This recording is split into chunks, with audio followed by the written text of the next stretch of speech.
Welcome to Basic Black. Some of you are joining us on our broadcast, others on Facebook and Twitter. Hello, everybody. I'm Chris Collins, your host. Callie Crossley has the night off. Tonight, our topic, diversity in golf. In August, Golden State Warrior basketball star Steph Curry made a donation to Howard University to revive their golf program. It got us to thinking about the history of golf, the legacy of the game, who plays, who doesn't play, and it kind of put it all in perspective. That's what we're going to talk about tonight. When you throw a tournament down on Cape Cod and you get some African Americans golfing, what do you feel? Do you feel like you belong there? Yeah, I feel like I belong there. Actually, I'll tell a funny story. So this year, my dad asked me to go over to the golf course early, like the day before, to drop some things off. I walk into the country club, and there's this big group of white folks in the middle of the country club.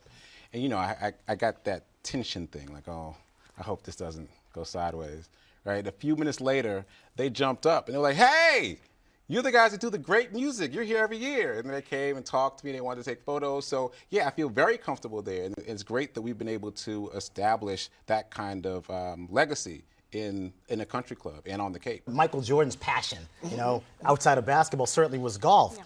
Should we be pushing other athletes, you know, when you talk about the fields, the football stars, the basketball stars, to help fund these type of programs? I think it's happening.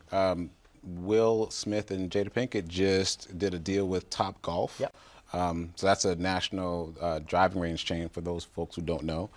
Super popular. Yeah, super popular. And so there's some other things happening. There's Wendell Haskins. He's got a golf tournament in the New York area. He's got lots of celebrities that come through.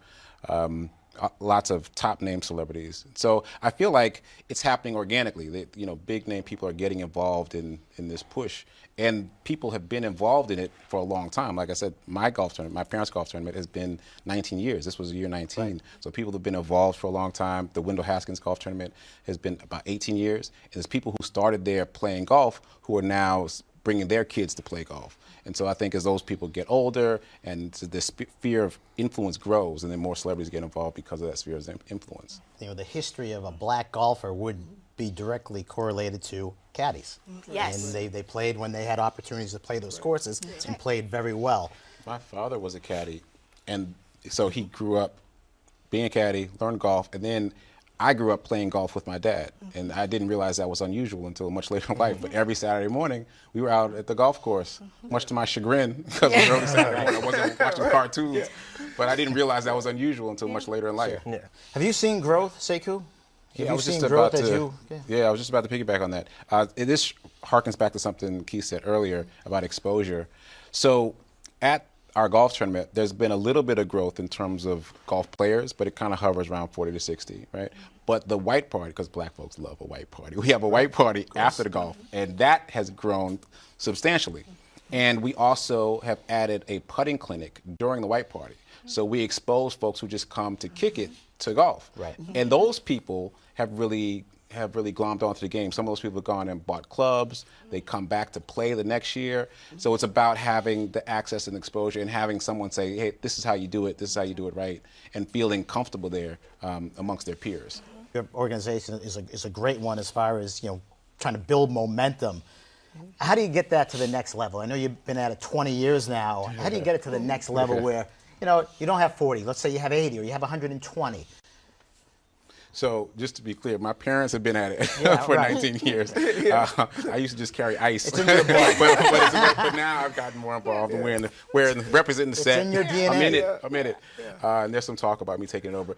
So I think what's been helpful for me coming into it kind of fresh, like I started off playing golf, as I said, then I went away from it and came back as a part of the Morrison Golf Classic. What's been helpful for me is the use of social media, like all the tools of social media has helped me not only expand the circle of the Morrison Golf Classic, but also learn more about what's already happening in the black space in golf. Like I learned about the long drive competition with Troy Mullins.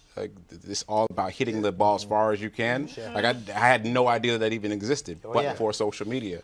And so I think that's helpful. And also with our tournament, and even to a greater extent, the one I mentioned before, Wendell Hawkins event, you have to make it cool. Like you got to give it some swag. You got to give it some appeal. And then then the younger folks see that, oh, there's people like me that are playing, and people that I think are cool are playing. And so that's been pretty helpful too, trying to get some bigger name people to our golf tournament and supporting. I mean, see, that's where I think we've missed it as people of color, that we haven't, you know, the Steph Currys haven't been out there saying, listen, you know, this is my second love. Right. And like you said earlier about people saying this is my second love, that conversation, those conversations are happening, but they're happening within the community, within the golfing community. So what we got to do is get that conversation out of that golfing community so other people can hear it. So people who haven't been exposed to the game of golf can hear it and say, oh, wow, Steph Curry's into that? Right. Oh, maybe I'll check it out. So we've got to expand the conversation. And for me, that's what I've been using social media for. Yeah, appreciate it. Sekou, Marcos, Dr. Parker, Keith. Pleasures. The conversation's been lively. It's been entertaining, and it's a love of mine. You know, thank you. Someone of color playing golf. Yeah. All right. That's going to wrap it up for Facebook Live and Twitter portion of the show. You have yourself a great night. We'll see you back here on Basic Black real soon. Thanks.